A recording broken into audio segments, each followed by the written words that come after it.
이제 오늘은 우리 자기장 쭉 하고 있었는데, 이제 이것도 잠깐만 설명하면, 원래는 도선이 X, Y, G가 있으면, 근원전류 도선이라는 것이 이렇게 있고, 여기에 근원전류예요. 근원전류가 있고, 그 다음에 여기에 이제 그 영향을 받는, 이름을 내가 붙이기를 시험전류 도선이라고 그랬는데, 여기에 이제 IS라고 얘기하는 것이고, 여기가 IT가 흐르는 거라서, 실제로는 이쪽에 IT가 어떤 힘을 받는가 하는 것을 최종 목적지로 가는데, 그러기에는 모든 경우를 다 다루기엔 어려워서 어떻게 했냐면, 요 F는 DF라는 녀석을 요 시험전류 도선 전체에 대해서 다 합치면 F가 되는데, 그럼 요 DF는 뭔가 하면, DF는 여기 근원 전하가 만든 녀석을, 요게 이쪽에 만든 거를 요 조만한 조각이면 DH 벡터인데, 이 전체가 만든 것을 뭐라고 했냐면 H 벡터라고 하는 걸로 만들어 놨어요. H 벡터. 그러면 요 H 벡터가 관측점에 따라서 어떻게 되는지를 계산해 오면, 요 DF는 어떻게 하면 되는가 하면, 요 작은 조각이 받는 힘은 뮤에다가 IT, DLT를 이렇게 한 다음에 곱하기를 뭐 하면 되는가 하면, 여기 근원전류가 만든 전체 자기강도를 H 벡터를 이렇게 벡터 프로덕트 해주면 되는 거예요. 그죠? 그런데 이 벡터 프로덕트는 수식어로 보면 복잡한 벡터 프로덕트인데, 실제 내용은 어떤 거다?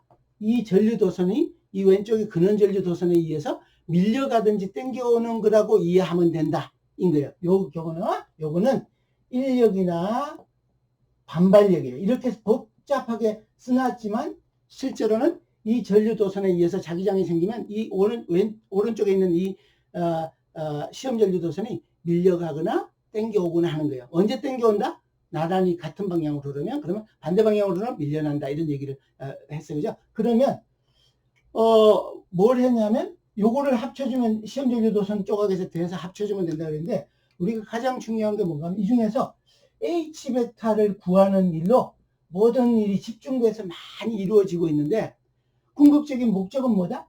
이거에다가 이거 하는 거예요. 그런데 이제 다른 책들도 마찬가지고 다른 강좌들도 마찬가지고, 요거 구하는 문제를 많이 낸단 말이에요. 이거 구하라고 돼 있어. 근데 우리는 뭔가 하면, 나중에 공학을 한 사람이니까 이거 왜 하느냐 하면, 여기 이쪽에 전류도선이 흐르거나 이러면, 또는 상호작용을 해서 우리가 이제 버스 타거나 지하철 타면은 태그 하잖아요. 그죠? 그러면 거기서 전자기적 상호작용이란 말이에요. 그럼 그때 상호작용이 어떻게 되는지 알아야 내가 설계할 때, 이 부품을 설계할 때 어떻게 되는지 안단 말이에요. 그러면 어떤 사람은 가까이 갖다 대는 사람도 있고, 어떤 사람은 멀찌감치 되는 사람도 있고, 또 어떤 사람은 휙 되는 사람도 있고, 어떤 사람은 또 착실하게 가만히 일단 떼는 사람도 있단 말이에요. 그죠? 그런 걸 다 고려해서 어떤 경우에도 이게 잘 감지가 되려면 이 상호작용이 잘 일어나게 해야 된단 말이에요. 그죠? 그러면 그때 영향을 미치는 녀석이 어떻게 되는지 같은 거를 보는 중이란 말이에요. 그죠? 그래서 지금 이제 어떻게 하냐면, 전부 문제가 H 벡터를 구하라 또는 자개강도를 구하라, 이렇게 나오는 거예요. 자개강도를. 그럼 자개강도 구하는 목적이 뭐라고요? 이 자개공도, 이것이 만들어져 있는 이 공간에 오면 다른 전류가 흐르는 도선이 있으면, 전류가 안 흐르는 도선은 영향을 안 받는 거예요. 전류가 흐르는 도선이 오면 걔가 영향을 받으니까 그 힘이 어떻게 되는지를 보려고 하는 거예요. 그래서 이제 H 벡터를 구하는 문제를 어떤 걸 할 건가 하면, H 벡터가 어떻게 되는지에 대한 걸 하는데, 전에도 내가 얘기했듯이 전자기하은요 이미 잘 완성된 학문이에요. 우리는 그거를 이해하고 활용하는 쪽으로 가야 되는데, 이해하는 게 너무 어려워. 수학이 너무 많아. 지금 이것도 내가 여러분들한테 비록 이렇게 돼서 H 벡터가 이렇게 되고 수식이 복잡하게 돼 있지만, 결론적으로 이 복잡한 수식이 뭐다? 밀거나 땡기는 거다고 얘기하는 강좌도 잘 없어요. 별로. 그러면 이 H 벡터는 어떤가 하면, 실제로 봤더니 H 벡터가, 내가 여기 가려고 그러는데, H 벡터는 어떤가 하면 이렇게 생겼어요. DH 벡터라는 것을 이렇게 적분한 건데, 뭐에 대해서? 소스에 대해서 적분하는 건데, 요것도 수식을 보면 이렇게 생겼어요. 이렇게 DH 벡터. 그러면 이건 어떤가 하면 이 전체 정리도 하고 오늘 내가 욕심 안 낼 거예요. 진도 욕심 안 내고 할 거예요. 여기 X축이고 여기 Y축이고 여기 G축. 왜냐하면 유도하는 수식 문제로 들어가고 나면 정작 중요한 개념이 뭔지 의미가 뭔지를 모르고 수식에 들어가서 수학 계산하는 거 바쁘단 말이에요. 그래서 미리 의미를 알고 이 수식이 어떤 의미인지를 알고 가자는 거예요. 자, 그런데 미리 얘기하기를 얘는 뭐다? 얘는 인력이나 반발력이라 그랬다. 그죠? 요 F까지 가는 거는. 근데 H 벡터가 어떤 건지에 대한 건 얘기했지만 오늘 한 번 더 하는 거예요. H 벡터는 여기 근원 전류가 이렇게 있는데 요 조그마한 조각을 먼저 계산해 와서 전체를 계산 소스에 대해서 다 합쳐져야 되는 거니까 요 녀석이 여기에 내가 관측점이 있으면 요 관측점에서 DH 벡터를 여기 이제 요점은 이렇게 가는 게 R 벡터고 요렇게 요점에 근원 전화가 있는 점을 뭐라 그랬다? R 벡터의 프라임 또는 R 벡터의 S 소스 커런트가 있는 지점이다 이렇게 했단 말이에요. 그죠? 그러면 요 지점의 DH 벡터는 당연히 요 근원 전화가 어디에 있는지도 중요하고 지금 관측점이 어디 있는지도 중요한데 해봤더니 요 식은 어떻게 생겼냐면 요 식은 이렇게 생겼어요.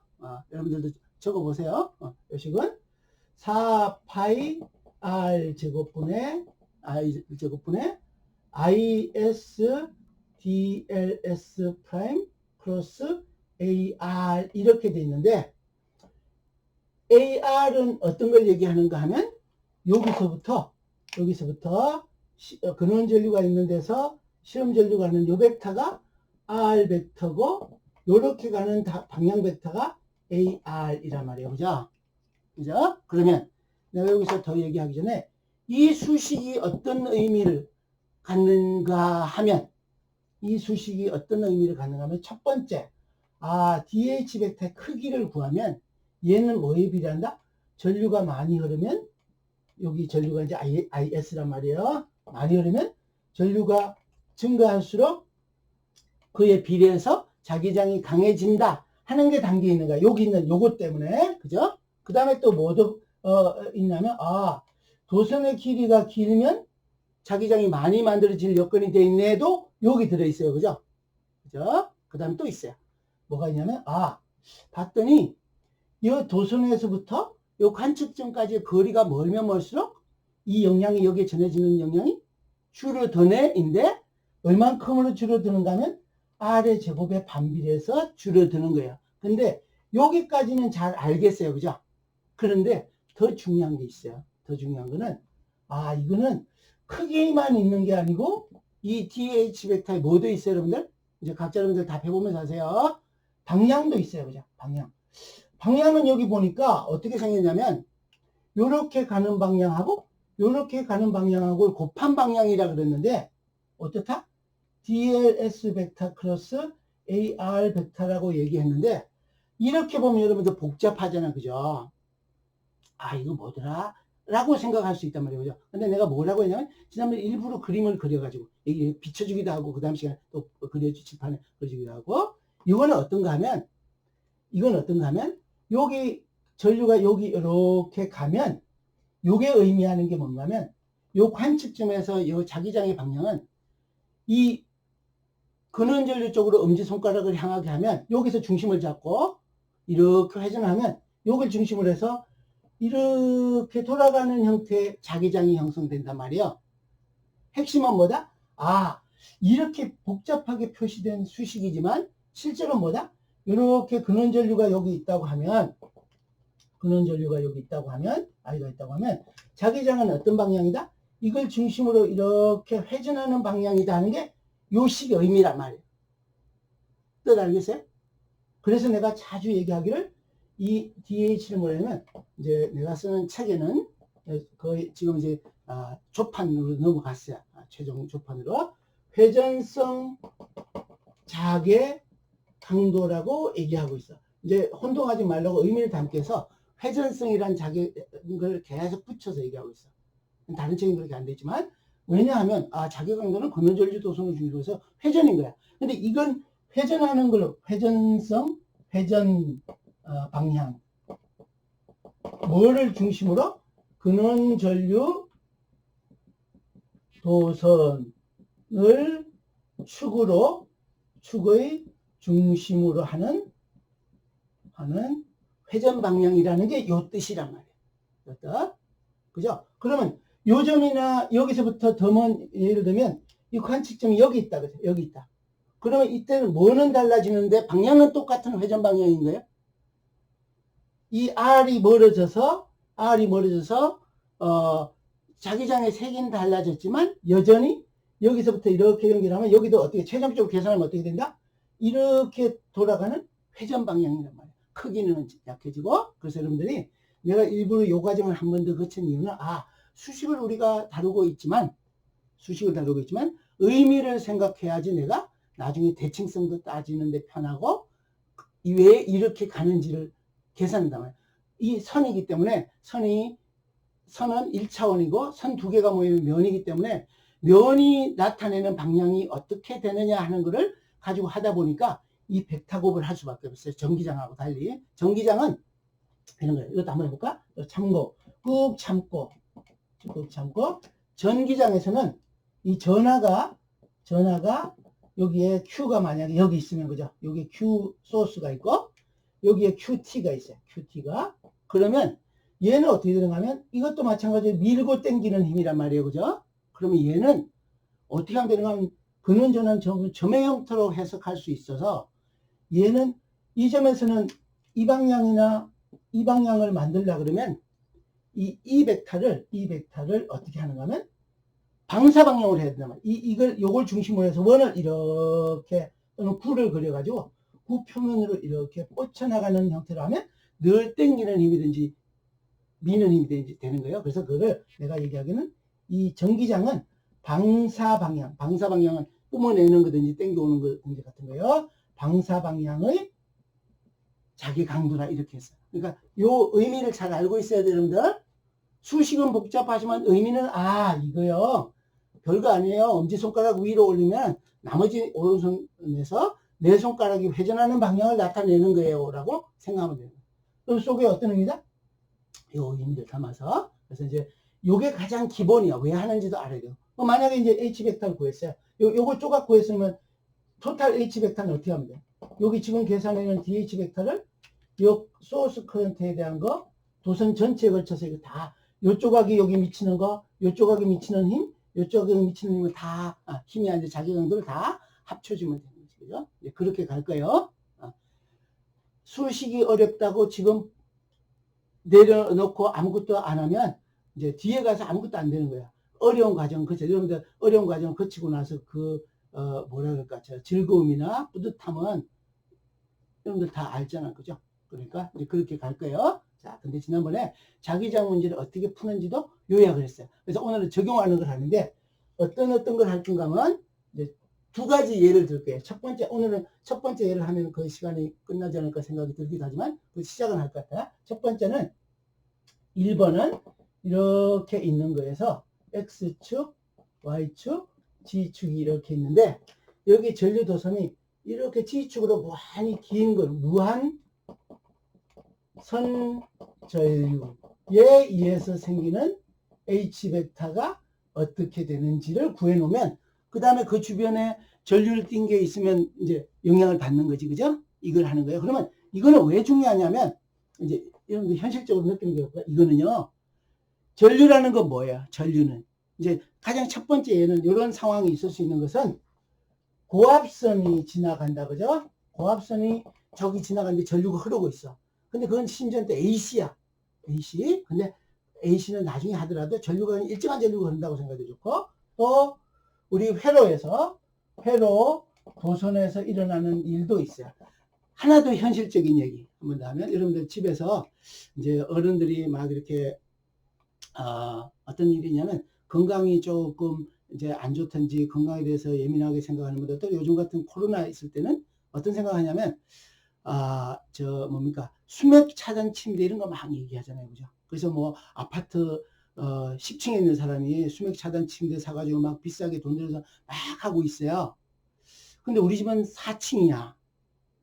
그러면 10층에 있는 사람이 그렇다 그러면 만약 그게 맞다면 그 논리가 수맥 때문에 얘가 그렇다 그러면 사람마다 차이가 있지만 우리 집은 더 영향이 크지 않을까 생각해야 되는 거예요. 왜냐하면 여기 지하수가 이렇게 흘러가요. 지하수를 그럼 직선같이 해볼게요. 지하수가 이렇게 흘러가. 지하수가. 그럼 지하수 속에 뭐가 있는가 하면 전하를 띤 입자들이 지하수 속에 많이 있단 말이에요. 예를 들면 그러면은 전하를 띤 입자가 움직이면 뭐예요? 전류잖아. 그죠? 그럼 내 몸에는 전류가 그러니까 지하수 주변으로 자기장이 형성될 수 있잖아요. 그죠? 그럼 내 몸에 또 뭐가 흘러? 피가 흐르잖아요. 그죠? 피가 흐르는데 피 속에 뭐가 들어있어? 헤모글로빈도 들어있고, 헤모글로빈에 또 주성분이 뭐예요, 여러분들? 철이잖아. 철 속에 이온을 띄고 있단 말이에요. 그죠? 그러면 상호작용이 일어날 수 있겠네? 그런데 우리 집은 건강에 아무 문제 없어. 근데 10층 사람이 문제래. 그러면 논리적으로 좀 안 맞을 수 있잖아요. 그죠? 그죠? 또 하나는 고압선이 지나가면 지금 지난 시간에 비교했듯이 지나가긴 해야 된다면 어떻게 해야 될까? 이런 것도 되는 거고. 그래서 요거에 대한 거 이제 나중에 여러분들 반도체 분야에 취업하면 영어로 일렉트로 마이그레이션도 있다 그랬어요. 마이그레이션. 이런 걸 알아야 돼서 응용을 생각하지 않으면 잘 여러분들한테 전해지지 않을 것 같아서 이런 얘기를 하는 거예요. 두 번째, 전에 중간고사 문제에 뭐냐면 이런 지하수에 그럼 이런 것도 있는 거죠. 우리 집 주변에 지하수 때문에 자기장이 형성되는 게 자기장이 우리 집에 생긴 게 있을까 없을까? 감지하려면 어떻게 해야 되는지 지난번에 얘기했잖아요. 그죠? 그런 것도 여러분들 생각해 봐야 되는 거예요. 응용을 염두에 두고. 그 다음에 또 다른 하나는 이게 1번이고요. 2번은 어떤가 하면 이렇게 이제 X축, Y축, G축이 있는데 전류도선이 이렇게 동그란 전류도선이 이렇게 여기 전류 I가 흐르는 거예요. 이렇게 원형으로 된 전류도선에. 그러면 이때 사실은 이 문제는 아주 간단한 요 반지름이에요. 반지름이 A면 이렇게 생긴 녀석은 겉보기로는 간단해 보이지만 사실 굉장히 복잡한 문제예요. 자기장 계산하는 거예요. 그러면 이렇게 돼 있을 때 좀 일을 쉽게 하기 위해서 요 Z축상에서 G축상의 한 점, G축상 그러면 좌표를 X좌표 0, Y좌표 0, 그 다음 G좌표만 있는 이런 지점에서 H벡터가 어떻게 되는지를 이해하는 일을 할 거예요. 근데 이거는 뭐랑 관계되냐면 나중에 이것도 응용을 여러분들 적을게요. 나중에 뭔가 하면 여러분들이 솔레노이드 코일이라는 걸 할 거예요. 솔레노이드 코일. 인덕터로 많이 쓰거나 트랜스포머로 쓰게 되는 거. 그 다음에 또 뭐가 있는가 하면 여러분들이 나중에 자성체를 하게 되는데 자기장의 영향을 받는 재료 자성체인데 자성체 속에 자기쌍극자라는 것이 있어요. 자기쌍극자. 그래서 자기쌍극자에 대한 얘기를 하고 자성체가 어떤 특성을 가지는지를 이해하려면 요거를 한번 해야 돼요. 그래서 요 두 개를 하는데 첫 번째 거 오늘 꼼꼼하게 가볼 거니까 따라와 보세요. 요 두 가지 H벡터. 근데 미리 또 얘기하면 나중에 우리 전기장 쪽에서도 쿨롱의 법칙 가지고 계산하는 게 어려워서 나중에 무슨 법칙 갔어요? 쿨롱의 법칙에서 복잡한 거를 대칭 구조가 잘 맞춰져 있으면 어떤 게 했다? 가우스 법칙을 이용해서 전기장을 해석했어요. 그죠? 가우스 법칙을. 근데 자기장 쪽에서는 지금 뭔가 하면 비오 사바르의 법칙을 기반으로 하고 있는데 이것도 이렇게 하면 어려워서 오늘 해보면 어려운 게 왜 어려운지를 경험하게 될 거예요. 아주 간단한 문제인데 근데 그거는 이런 것들이 기반이 돼야 이해하는 거예요. 그래서 이거를 뭘로 보내는가 할 건가 하면 암페어의 법칙에 대해서 할 거예요. 그래서 혹 요즘에 이제 2학년들이 학교에 나온다는 얘기를 내가 들었으니까 연구실 앞에 2학기 강의 플로우를 내가 칼라로 인쇄해서 놔둘 테니까 한 장씩만 가져가세요. 나중에 오는 사람이 가져갈 수 있게 한 장씩만 가져갈게. 지금 생각이 났는데 혹시 1학기 안 들은 사람도 있을 것 같아서 앞면은 1학기 거, 뒷면은 2학기 거로 해서 내가 인쇄를 해놓을 테니까 혹 필요하면 내가 큼직하게 인쇄하면 학부에다 부탁을 해야 되는데 내 연구실은 A4밖에 안 되고 그래서 그렇게 할게요. 그래서 암페어의 법칙을 나중에 할 건데 여기서 고생을 해봐야 이게 얼마나 중요하고 소중한 저 도구인지를 알게 될 거니까 여기서 앞에 노가다 같은 걸 한번 해보는 거예요. 어려운 일을 그래야 이해를 하니까. 그죠? 자, 그러면 이제 조금 앞에 개론 설명이든지 중요한 설명이든지 전체 핵심 내용을 했으니까 이제 요거 1번 들어갈게요. 혹시 또 이제 30분 정도 지나서 긴장이 놓쳐진 사람들은 이렇게 스트레칭 한번 하고 이게 한번 켜고 또 집중해 보세요. 자, 이거 지울게요.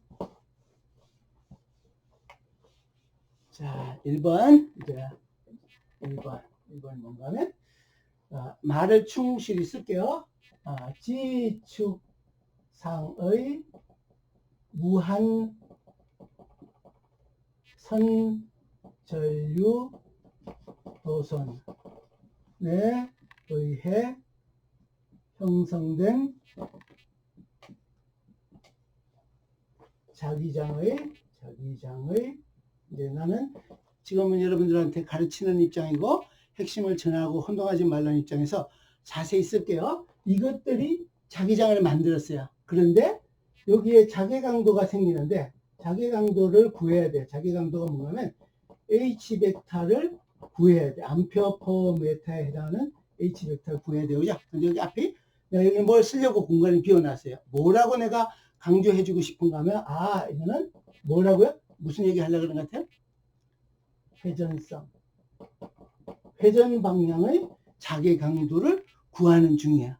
근데 자기 강도를 회전 방향으로 정해놔야 그 지점에 시험 전류 도선이 오면 걔가 밀려가든지 땡겨오는 걸로 바뀐단 말이에요. 그죠? 그래서 이렇게 해놨어요. 그러면 이제 여러분들한테 또 얘기할게요. 그러면 여러분들이 나하고 수업을 할 때 내가 설명하는 거 들으면 다 알겠죠? 그죠? 그런데 딱 덮으면 난감하잖아. 그죠?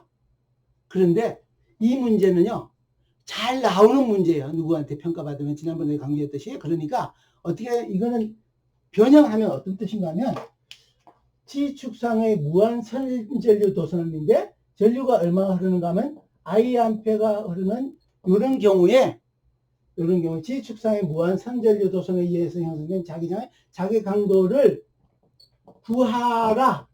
이게 문제로 나오는 거란 말이에요.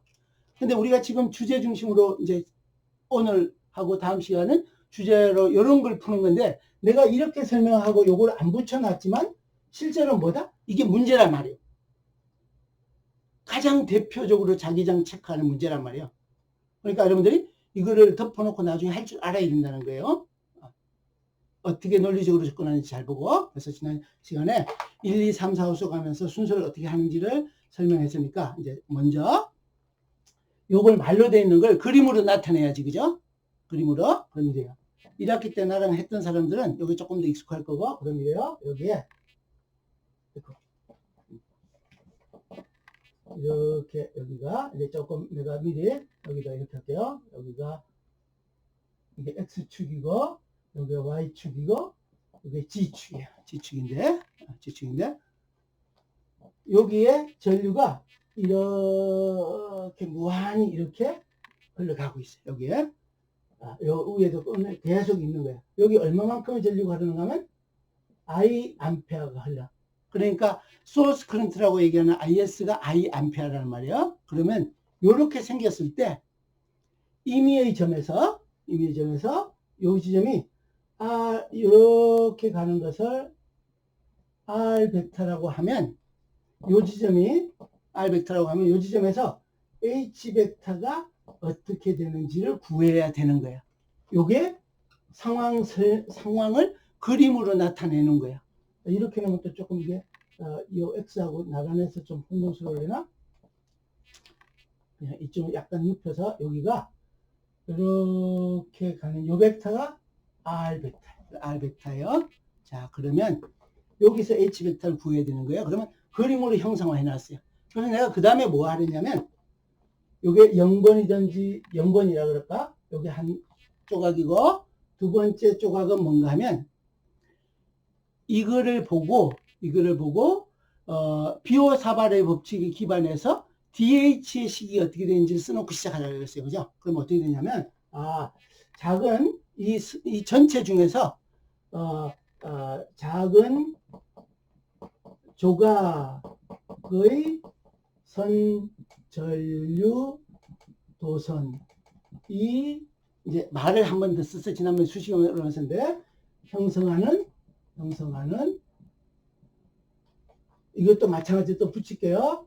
회전성 자개 강도를 구해야 돼. 근데 다른 데는 회전성이라고 안 붙여요. 여러분들은 이게 회전성이라는 걸 두면 염두에 두고 하면 일이 편하다. 그리고 개념이 절대 혼동되지 않는다를 내가 계속해서 강조하고 있는 거예요. 전자기학 어려워요. 모두가 어려워하고 가르치는 나도 어려워요. 그래서 선생님들이 전자기학 가르치는 걸 거북스러워요. 거북스러워요. 물론 좋아하는 분도 계시겠지만 그래서 일종의 사명감 갖고 지금 가르치는 중이에요. 포기하지 않고. 그래서 회전성 자개 강도는 근거가 뭐였냐면 아까 쓴 거예요. DH 벡터라고 하는 것은 그러면 얘는 뭔가 작은 선전류 도선 조각은 뭐예요? ISDLS 벡터라고 얘기하는 거야. 그러면 요거는 어떤가 하면 요 점에 있어요. 요 점에 있는 거야. 요 조각이야. 아주 작은 조각이야. 작은 조각이 ISDLS로 우리가 표시해 봤던 건데 요 값은 뭐라고 하면 된다? I 전류가 Z축으로 가는 거야. D L 이제 S 대신에 뭐를 쓰겠다느냐? 프라임 이렇게 표시하겠다 그랬다 그죠? 그냥 따라와 보세요.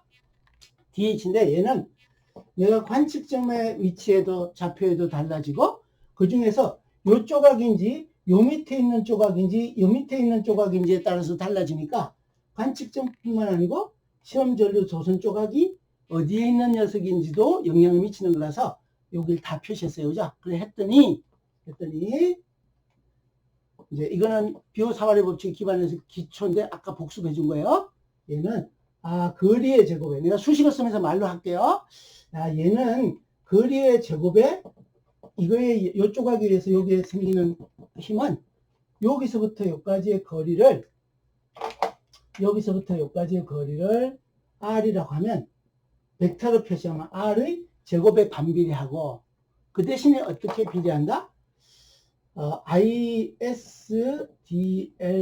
벡터에다가 크로스 벡터기를 AR에 비례한다. 이렇게 했다. 그죠?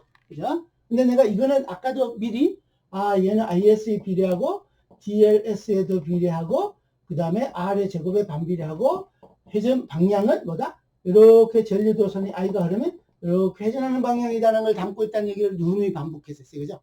그럼 요걸 적어놨어요. 그랬더니 이제 요거를 적어놨어요. 그죠? 그럼 여기에 뭐가 필요하다 그랬다? 첫 번째 ISDLS는 보니까 요걸 찾아와야 돼. 그죠? 요거는 뭐예요? 이미 IS는 I라고 되어 있으니까 I인데 요렇게 가는 조각은요. 뭐야? DL이 크기도 있고 방향이 있는데 그냥 그대로 적으면 DG Z축으로 나가는 방향이니까 길이가 DG를 쓰면 돼. 그죠? Z축의 조각 크기. 그 다음에 어느 방향? AG 이렇게 오면 돼요. 그죠? 이렇게. 그런데 지난번에도 내가 언급했듯이 이쪽에 근원전류 도선하고 관측점하고를 구별해야 돼서 S를 붙였었는데 이제 근원전류 도선 조각이든지 근원전류에 관련되는 건 전부 다 G에 프라임을 붙이기로 했어요. S 대신에 프라임을 붙이기 시작했어. 그러면 이런 거야. 이렇게 하면 바로 어려울 수 있으니까 여기서 이렇게 오는 게 R이야. 만약에 이 R의 좌표를 직각좌표계로 쓰면 X, Y, G인 것이고 그 다음에 원통좌표계로 쓰면 아직 원통좌표계 결론 내가 안 내줬지만 원통좌표계로 쓰면 로, 파이, G인 좌표예요. 관측점은. 그런데 여기가 근원전류가 있는 지점이에요. 그죠? 그럼 근원전류가 있는 지점을 여기다 이렇게 표시하면 이 지점이 R 벡터의 프라임인 지점의 벡터예요.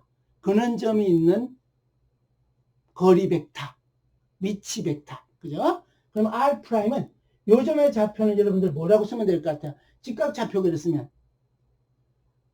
X 좌표 0, 직각 좌표계, Y 좌표 0, Z 좌표 얼마야? G라고 얘기할 수 있는데 G는 뭐라고 표시하기로 했다? G의 프라임. 자, 여기까지 혼동 안 되고 따라왔으면 좋겠어요. 여기는 G가 있고 여기는 G 프라임이 붙어 있어요. 여기는 그죠? 뭘 구별했어요? 근원전류가 있는 쪽은 프라임을 붙이기 시작했어요. 대시를 붙이기 시작했어요. 관측점이 중심이야. 지금 현재 우리가. 관측점이 중심.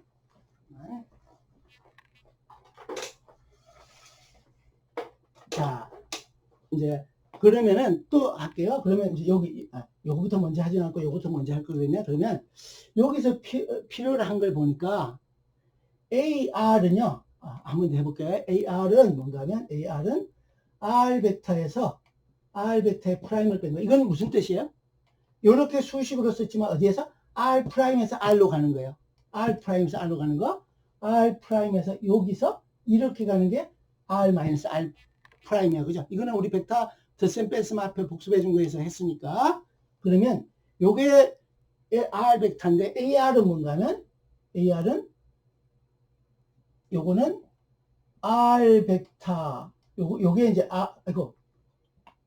요게 이제 크기고 요게 다시 쓸게요. 여기 R 벡터가 되고요.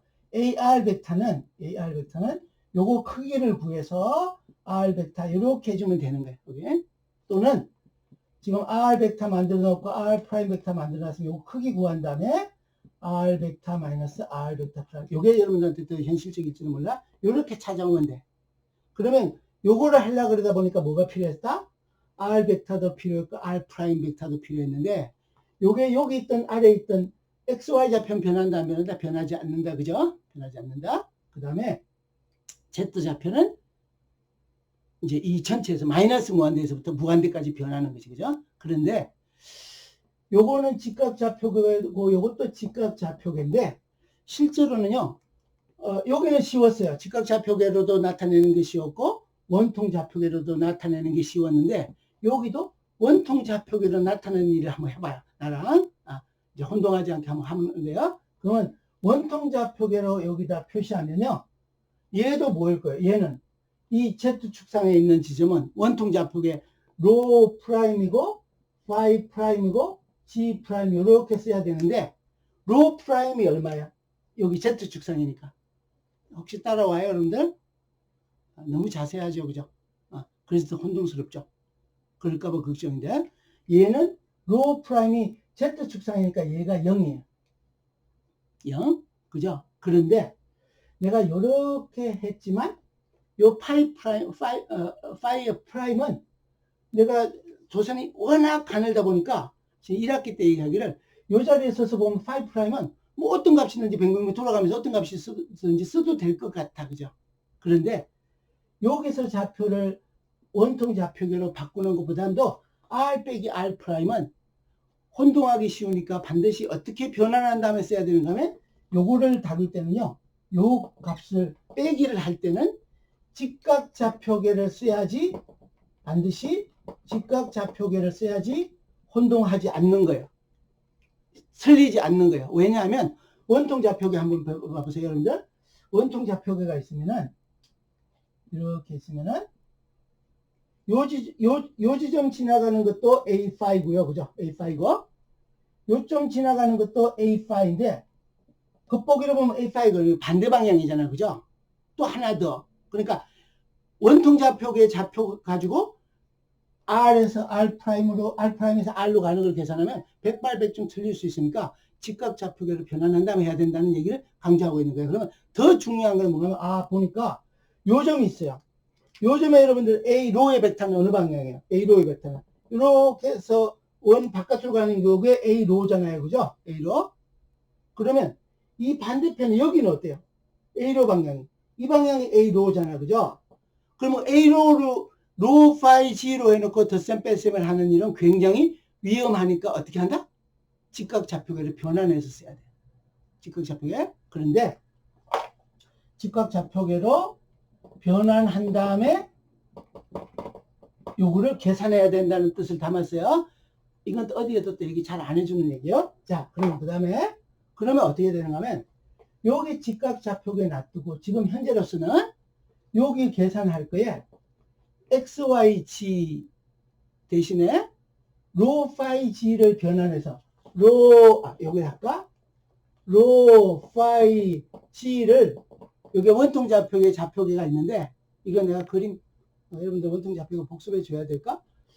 로 파이 G는 이런 거예요. 한 번만 합시다. 어쨌든 우리 이제 2학기 본격적으로 들어가는 거 이거 같은 거라고 하면 이렇게 됐어요. X축, Y축, G축이에요. 이렇게 있는데 요 지점이 지금 로 파이 G로 다루게 되고 뒤에 가서는 지금 이렇게 복잡하게 하고 있지만 이 Z축에 나란히 있는 거에는 원통 좌표계가 편해요. 그래서 원통 좌표계로 나타내는 이 결론은 원통 좌표계인데 중간의 과정은 어떻게 되는가 하면 여기 가는 과정에서는 원통 좌표계를 그대로 쓸 수 없고 직각 좌표계를 갔다 와야 돼. 갔다가 그래서 요 지점이 로 파이지인데 로 파이지는 어떤 뜻인가 하면 여러분들 여기서부터 이제 이렇게 할까? 여기 이렇게 내리면요. 여기 로 파이지예요. 로 파이지라는 얘기는 Z축으로부터 수직거리인 이렇게 되는 요 거리가 로란 말이에요. 여기 로. 그죠?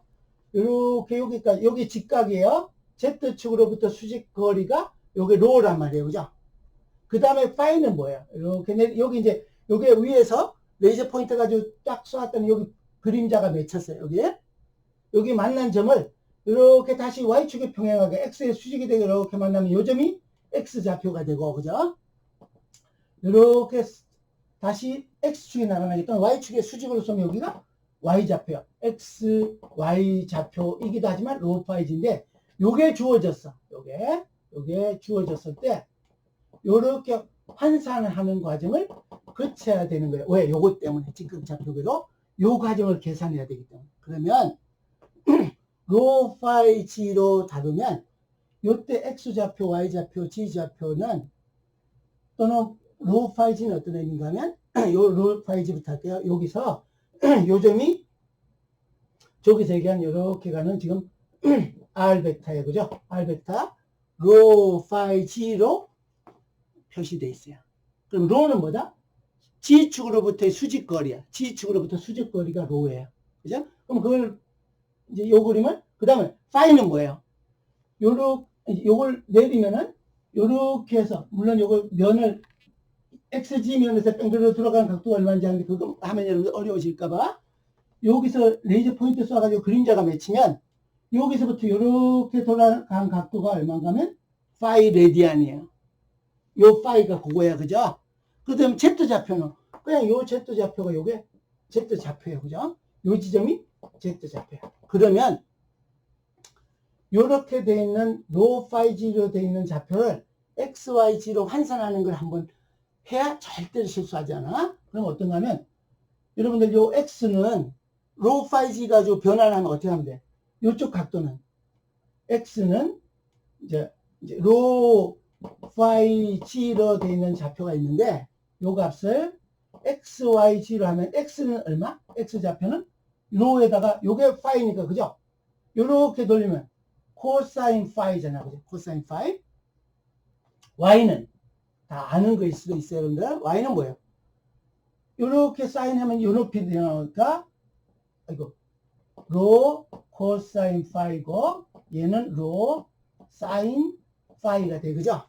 그럼 요게 주어졌으면 요렇게 환산이 G는 뭐예요? 그냥 G좌표 갖고 오면 Z좌표 갖고 오면 되는 거예요. 그죠? 요렇게 돼 있어요. 그러면 요거를 갈 때 여기서 우리가 요걸 다룰 때 로 파이 G를 마지막에 쓰게 되지만 중간에는 XYG의 직각 좌표를 해야 덧셈 뺄셈이 된단 말이에요. 알겠죠?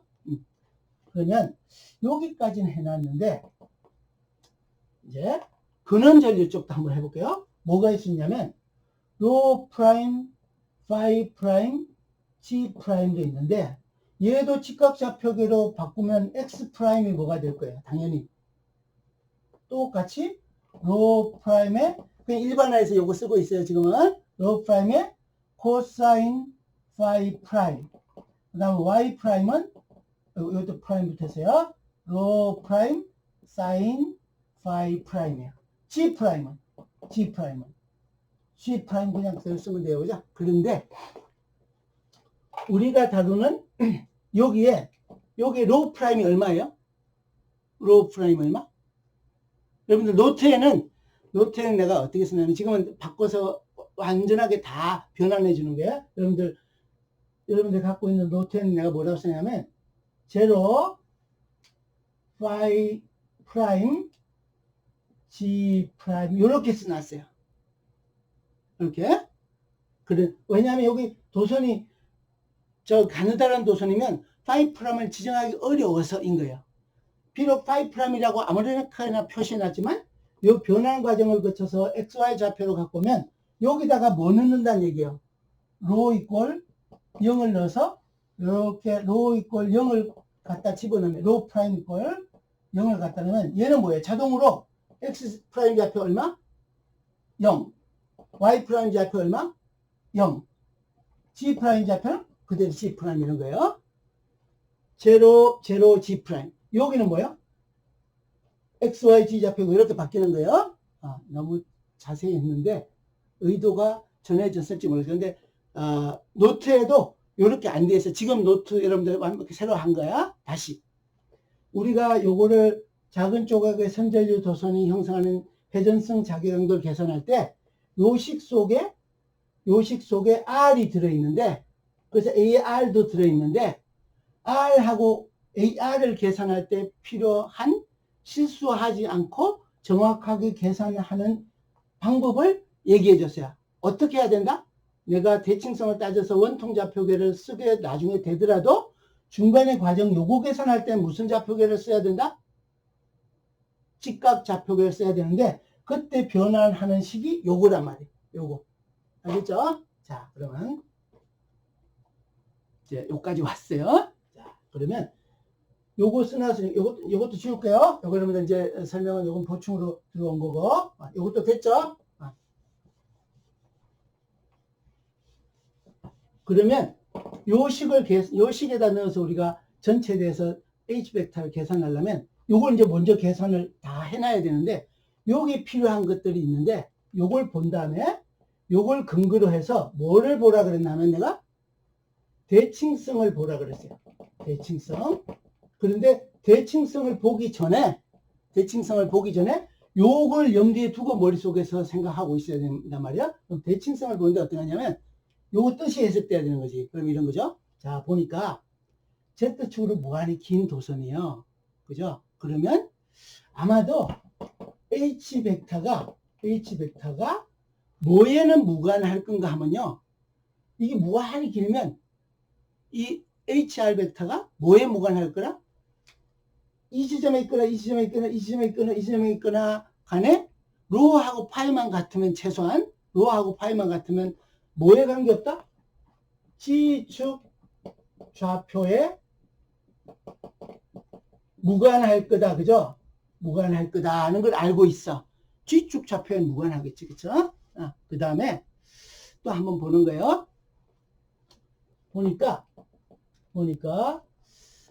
그러면 이게 회전 방향이라 그랬단 말이에요. 그죠? 이 전류 도선을 중심으로 회전 방향인데 어디나 회전 방향으로 이렇게 돌아가는 방향일 거니까 미리 머릿속에서 회전 방향이니까 원통 좌표가 더 편할 것 같아 이미. 그죠? 근데 또 하나는 여기 보니까 거리의 제곱에 이 DH 벡터가 거리의 제곱에 반비례하니까 H 벡터도 거리하고 관계가 있는데 이 Z축을 중심으로 해서 근원전류 도선이 있는 걸 중심으로 해서 같은 거리에 있으면 상황이 다 같을 거라는 거잖아요. 그죠? 그러면 R이 같은 점을 짜자자자 연결하면 뭐가 된다고요? Z를 고정시켜 놓으면 원이 되는데 그 다음에 Z도 바꾸고 하면 뭐가 된다? 원통면이 되잖아요. 그죠? R이 동일한 지점을 쭉 연결하면 뭐가 될 건가 하면 원통면이 될 거예요. 그죠? 원통면. 그러면 요걸 기준으로 하면 어떤 게 편할 건가 하면 원통 좌표계가 편하겠네를 선택하는 거예요. 원통 좌표계가 이제 원통 좌표계 선언했어요. 그러면 어떻게 되냐면 이제 관측점도 여기 얘기한 대로 관측점도 어떻게 관측점의 벡터가 R 벡터는 로 파이 G로 지정하고 그 다음에 근원전류가 있는 지점을 R 벡터의 프라임이라고 하면 로 프라임 파이 프라임 G 프라임인데 얘는 어떻다? 로 프라임이 0이어서 제로 G 프라임으로 가도 된다. 이렇게 써요. 그죠? 자, 그러면 이제 여기 왔어요. 보세요. 이제 구체적으로 R하고 R 프라임은 따로 해놨는데 R 프라임을 계산해 와야 돼. 자, 그럼 이제 여기까지 왔는데 순서를 매길까? 아까 그림으로 나타낸 1번 붙일 일이 있어서 내가 망설였는데 그 다음에 2번이 요거 작은 조각을 요걸 써놓고 대칭성을 확인해서 좌표계 선택하는 게 여기 세 번째였어요. 그죠? 이제 네 번째는 요 식에다 구체적으로 넣어야 돼. 그러면 요거는 지워볼게요. 요 오른쪽보다는 요게 더 쓸 일이 더 많을 것 같아서 요걸 지우고 이제 4번 쓸 거예요. 3번은 대칭성 했고 나랑 할 때는 좀 복잡해요. 내가 설명해 주느라고 여러분들한테. 여러분들이 할 때는 중간에 생략하고 가도 돼요. 그 다음에 네 번째는 뭔가 하면 이제 내가 DH 벡터에 R 벡터 마이너스 R 벡터 프라임에 필요한 게 4파이 R 제곱분의 IS DLS 벡터 크로스 AR이 있는 거에 해당하는 게 있으니까 요걸 가지고 여기 왼쪽 가지고 다 나타내야 되는데 아까 말한 대로 R 벡터가 가장 중요해. R 벡터 요것도 할까요? 요건 해놨고 ISDLS 벡터는 요 조각이야. 요 조각. 뭐 요 조각이 될 수도 있고 요 조각이 될 수도 있고 그건 아까 얘기한 대로 얘는 IDG 프라임의 AG 방향으로 잡아놨어요. 요거는. 그 다음에 뭐가 필요하다? R 벡터가 필요한데 R 벡터 마이너스 R 벡터 프라임이에요. 그죠? 그럼 얘는 R 벡터 마이너스 R 프라임 벡터를 계산하려면 여기서 뭐랬냐면 R 벡터는 로 파이 G이기도 하지만 뭐랬냐면 로 코사인 파이 AX 더하기 로 사인 파이 A의 Y 더하기 GAG 이렇게 생겼어요. 요거는 내가 아까 쓰기를 X 좌표가 얼마고 Y 좌표가 얼마고 Z 좌표가 얼마인 걸 벡터로 갖다 표시한 거예요. 항목별로. 그죠? 이렇게 됐어요. 그 다음에 R 프라임 아까 뭐라 그랬어요? R 프라임. 직각 좌표로 환산한 거. X0, Y0, X 프라임 0, Y 프라임 0, G 프라임 얼마야? G 프라임 그냥 그대로. 얘는 0AX 다 쓸게요. Y 0AY 더하기 G 프라임의 AG 이렇게 써요. 너무 자세히 하고 있어서 내가 지금 갑자기. 자, 그럼 이렇게 됐으니까 이제 계산이 R 벡터 빼기 R 벡터 프라임이 계산되죠. 그죠? 이거 뭐 하는 거? 요게 R 벡터 계산. 요 속에 넣어서 계산할 거, 또는 요 속에 넣어서 계산할 거. 이거 어떻게 하면 되는가? 요거에서 요거 빼면 되지. 직각좌표에서 그냥 빼면 되는 거예요. 조각조각 낸 거. 원통좌표에서 그냥 빼면 안 돼요. 구좌표에서 그냥 빼면 안 돼요, 여러분들. 똑같은 지점에서 아니면 다른 지점이 지금 AR 벡터 아까 내가 요 그림 그려줬듯이 이 점에서 A로 벡터라는 거하고 이 점에서 A로 벡터는 기호는 똑같은 걸 썼는데 실제로는 직각좌표에서 보면 반대로 가는 거 이기도 하단 말이에요. 그죠? 그래서 원통좌표에서 하면 안 된다고 얘기 강조했어.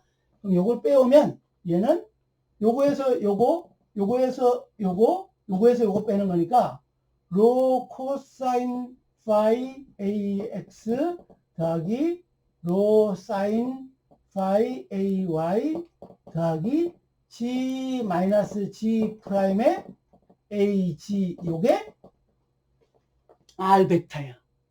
자, 그런데 이렇게 놓는 거는 로 코사인 파이 AX 로 사인 파이 AY는 이제 다르게 보면 이런 거야. 이런 거 한번 생각해 보세요. 여기서 이 점에서 이렇게 오는 벡터는요. 어떤 벡터 있는 거야? 요거 쪼개면 이렇게 가면 Z축 방향 성분하고요. 요렇게 이 방향으로 가는 로 방향 성분밖에 없는 거잖아요. 그죠? 그러니까 그렇게 바로 조금 훈련이 되면 해도 되는데, 요거 가만히 들여다보면 사실은 요거는 뭐예요? 요거는 로 A 로죠. 그죠? 요 값은 다르게 얘기하면 로 A 로 다시 이제 원통 좌표기로 다시 환원한 거예요. 더하기 빼는 과정에서는 어쩔 수 없이 해야 되고, 더하기 G 마이너스 G 프라임의 AG 이렇게 돼 있어. 요게 우리가 원하는 벡터인데 이거 벡터 기호세로 지금 붙였어요. 근데 하나 또 여기다 한번 볼게요. 여러분들이 요식을 바로 다루면 조금 더 요식을 바로 다루면 어려울 수 있어서 쉬운 일로 살짝 갈게요. 그냥 노트에 그냥 해놨는데 지금은 여러분들 쉬운 일로 가볼게요. 어떤가 하면 아까 얘기하기를 뭐냐면 지웠네. G축 좌표에 무가 하나다 그랬잖아요. 관측점이 이 점이든지 Z축 좌표에는 무관하니까 다루기 쉬운 관측점을 내가 이 점에서 계산한 거랑 이 점에서 계산한 거나 이 점에서 계산한 어디 거나 다 똑같을 거니까 어디로 땡겨오는 게 편한가 하면 관측점의 좌표를 0으로 내려오면 요 소개식이 간편해지면서 다루기가 편해지는 거야. 여기 그죠? 요게 그러면 G'을 넣으면 요 식을 왜 그렇게 했다고요? 이 선이 무한해서 Z축 위치는 무관하게 어디나 자기강도 다 같을 거니까 Z를 내가 편한 G 이꼴 0을 잡았단 말이에요. 그죠? 그렇지만 다른 데도 다 포함하는 거예요. 그러면 얘는 다시 쓰면 로의 A 로 더하기 G A 여기에 마이너스 G 프라임의 AG 이렇게 되죠. 그럼 보세요. 여러분들 요까지 거리는 뭔가 하면 요까지 거리는 요거 제곱해서 드셈에서 스퀘어루트 치면 되는 거니까 R 벡터의 크기가 필요하잖아요. 그죠? 지금 이게 요 속에 R이 있으니까 요거 크기 R은 어떻게 하면 돼요? R은 요거 제곱한 거 내가 지금 얘기한 대로 로의 제곱 더하기 G 프라임의 제곱에 스퀘어루트 취하면 똑같은 일인 거예요. 그죠? 이렇게. 그럼 AR은 요것분에 여기 있는 거 R 벡터 이렇게 해주면 되는 거지. 그지? 자, 그럼 이제 다시 요거 지우고 이제 다시 올게요. 필요한 걸 다 해놨어서 요걸 반영해서 요식을 이제 적분할 준비를 하는 거예요. 그럼 DH 베타는 이제 다 쭉 지금 계산하는 걸 갖고 와서 R 베타 프라임을 갖고 오면 4파이에다 그죠? 4파이에다가 요거 갖고 오는 거예요. 요게 분모의 제곱이 있으니까 제곱에다가 요게 하나 있으니까 뭔가는 로의 제곱 더하기 G 프라임의 제곱에 2분의 1승을 제곱하니까 1승이 됐고 또 여기 AR에서 2분의 1승이 하나 왔으니까 2분의 3승이 분모에 들어오고 2분의 3승이 분모에 들어오고 그죠? 그 다음에 뭐 했어요? I, D, G 오늘은 자세히 하기 때문에 어렵게 느껴질 수 있는데 설명하느라고 길어진 걸 여러분들이 이해해서는 싹싹싹 넘어가면 나중에 깔끔하게 되는 거예요. 얘다 DG 프라임에다가 AG가 있고 뭐를 곱해야 돼요? 요걸 여기다가 이제 여기다가 곱하기를 AR에서 분모에 있는 얘는 내렸으니까 요거만 갖고 오면 되지. 곱하기 로 A 로 마이너스 G 프라임의 AG 이렇게 되지. 그치? 자, 그럼 이 준비 다 끝냈으니까 요거 조금 더 한 번 더 할게요. 요거는 이제 한 번 더 정리해요. 적분하기 직전까지 4파이에다가 로의 제곱 더하기 G 프라임의 제곱에 2분의 3승에다가 I 곱하기 DG 프라임이 있어요. 그죠? 근데 이제 요거 곱하기 하는 거예요. 여러분들 AG하고 A로 하고 곱하면 뭐가 나와? 로 파이 G가 나오잖아요. 그죠? 뭐가 나와? AG하고 A로 곱하면 벡터 프로덕트 하면 이렇게 회전하는 거에 Z축으로 가는 거에다가 이게 바깥으로 향하는 거 회전하는 거 나오는 거잖아요. 그죠? 요건 뭐예요? 요 첫 번째 항은 요거 곱한 걸 갖고 오면 로에다가 A, 파이 이렇게 나오죠. 요 첫 번째 항 곱한 거. 그럼 두 번째 항은 AG하고 AG하고 곱하는 거니까 나라는 것끼리 평행한 것끼리 벡터 곱하기 하면은 뭐 나와요? 0이 나오죠. 벡터가 없는 거지. 면이 안 나오는 거잖아. 그죠? 평행한 거니까. 그래서 얘는 요걸로 끝이야. 요거 곱한 거는 다시 요렇게 곱한 것은 0이라서 자동으로 날아간 거야. 그럼 어떤 성분만 남는다? 원래부터 얘기한 대로 우리가 DH 벡터는 뭐야? 도선을 중심으로 뭐만 살아남는다 그래서 회전성 자기강도만 얘기한 대로 그러네. 진짜로 회전성 자기강도만 이건 그냥 내가 붙인 거야. 회전성 자기강도가 맞네? 가 된 거지. A5만 있으니까 이렇게 돌아가는 거가 있으니까 그죠? 그럼 이제 뭐 해야 되냐면 이거 적분해야 되지. 그런 일이에요. 이게 4번이었고 이제 5번 계산하는 거예요. H의 R 벡터는 DH 벡터가 R에 의해서도 바뀌고 R 벡터 프라임에서도 바뀌는데 소스에 대해서 다 접근한다는 얘기는 사실은 R 벡터의 프라임에 대해서 접근한다는 얘기하고 같으니까 이거 이제 갖고 올게요. 얘는 4파이에다가 로의 제곱 더하기 G 프라임의 제곱에 2분의 3승분의 이제 상수 같은 건 앞쪽으로 뺄게요.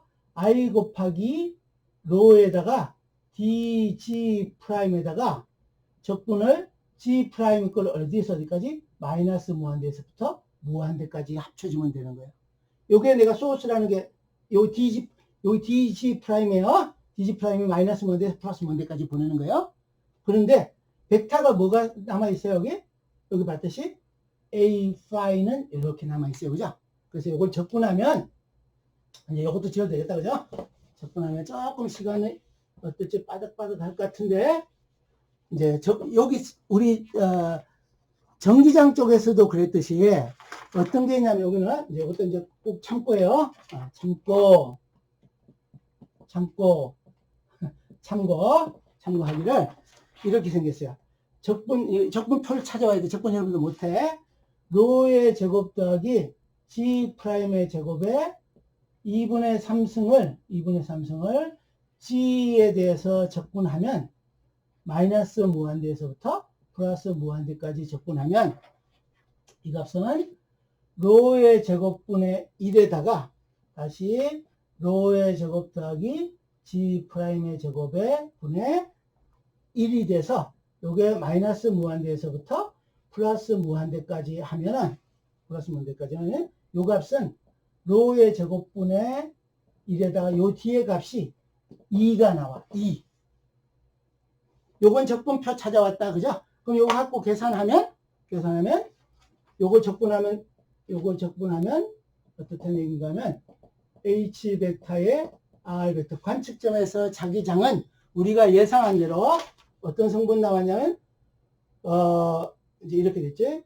얘는 요 적분해서 요 앞에 거는 상수같이 남아있던 거니까 요것만 살려오면 이렇게 됐지.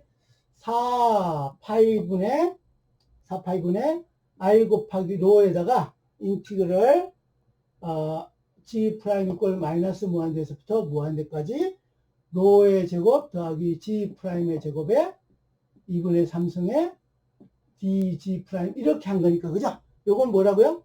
4파이분의 I 곱하기 로에다가 뭐예요? 여기 지금 계산은 로의 제곱분의 2가 이렇게 오는 거니까 거기다 A5가 빠졌다 그죠? A5 이렇게 왔어요. 그럼 최종 결론이 어떻게 된다? 얘는 2 날리고 로로 날리니까 2파이의 로분의 i에다가 A5 이렇게 된단 말이에요. 그죠? 이렇게.